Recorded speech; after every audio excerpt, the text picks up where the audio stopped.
Hey, what's up everyone, this is White Pointer and it's time to explore some more video game title changes. Once again, we'll cover 3 games in this video, and this time around, those would be Resident Evil, Wonder Boy and Jet Set Radio. Let's get right into it.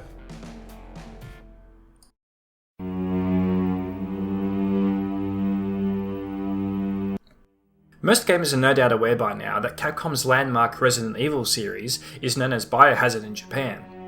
In fact, this is so well known that it seems kind of pointless for me to even bring it up. But have you ever wondered why the name change occurred in the first place? Biohazard seemed like a sensible enough name. After all, the game was about people turning into zombies after ingesting a virus. So, what happened when the game was released in 1996?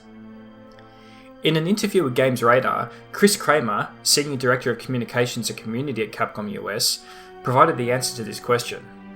According to Kramer, when the marketing for the game was starting to ramp up in late 1994, he himself actually pointed out to the head of marketing that the name Biohazard would never be able to be secured in the US.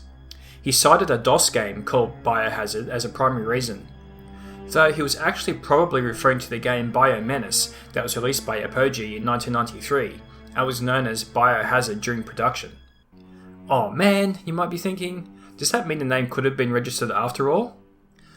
Well, no, it still would have been unlikely, because there was a hardcore metal/punk band named Biohazard that also existed. To come up with a new name for the game, the head of marketing ran a company-wide contest. There's a huge number of entries, but the one they liked the most was Resident Evil. According to Kramer, it was a clever pun, as it was referring to the fact that the game takes place in a mansion and the zombies were evil residents, although he himself disliked the name.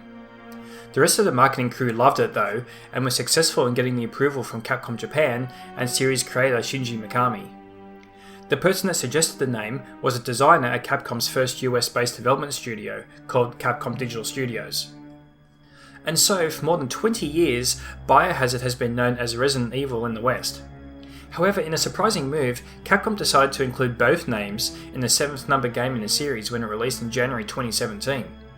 Speaking to Capcom Unity, producer Masachika Kawada said that they really wanted to merge the two together and create the feeling that the series is in one central place moving forward. The game is titled Biohazard 7 Resident Evil in Japan and Resident Evil 7 Biohazard everywhere else.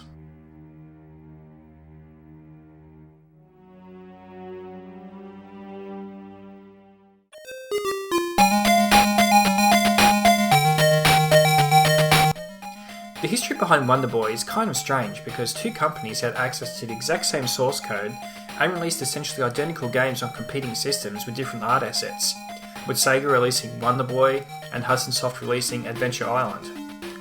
That was a confusing mess, but what might be a bit more confusing is why the heck the original 1986 Wonder Boy was renamed to Revenge of Dranken when it was ported to the Game Gear for the US region in 1991. If you do a search for this particular topic on the internet, you'll probably hit a dead end, as most sources will say that the reason for the rename is unknown, leaving it as a bit of a mystery. But I've done some more digging into this, and while I can't be 100% sure if this is true, this is the theory I'm going to postulate. Unlike the Adventure Island games, which changed the game assets, Revenge of Dranken on the Game Gear visually appears identical to Wonder Boy. There was a really subtle change though. The protagonist's name is Boy, but was renamed to TomTom for the Master System release. Likewise, his girlfriend named Tina was renamed to Tanya in the Master System version. So what, you might think, that's the Master System version. But, most importantly, the main antagonist, who was named King in the other versions, was renamed to Dranken in the Game Gear version. So, this explains the origins for the different moniker at least. As for why it changed, it seems like the best explanation is that Wonder Boy 3 Dragon's Trap released at about the same time, so they renamed this game to avoid possible confusion. I'm not sure how it could have confused anyone since the titles were still clearly different, but that's the best I found.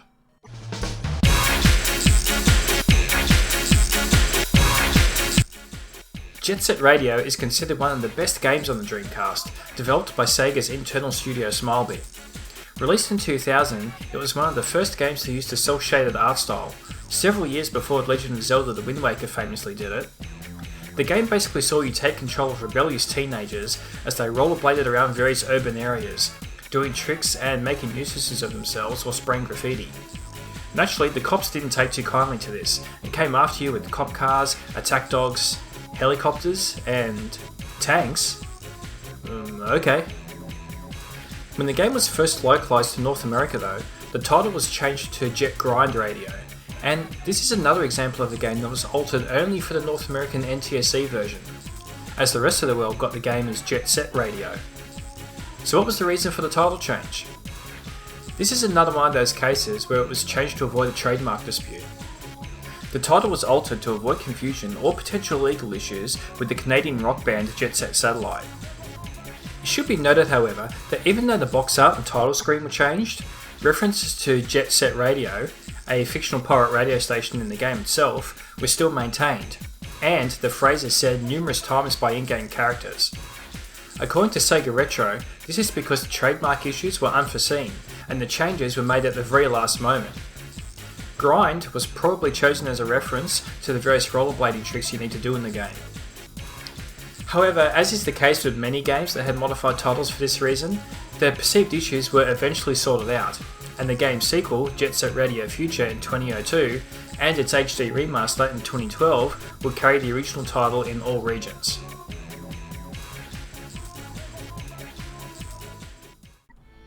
So there you go, there's some explanations of title changes for a bunch of games that you may not have known about. Let me know in the comments below what games you think I should investigate that have had weird title changes that you'd like to know the reasons behind. Give me a thumbs up if you liked the video, and don't forget to subscribe to stay up to date with my content. Thanks for watching, and see you next time.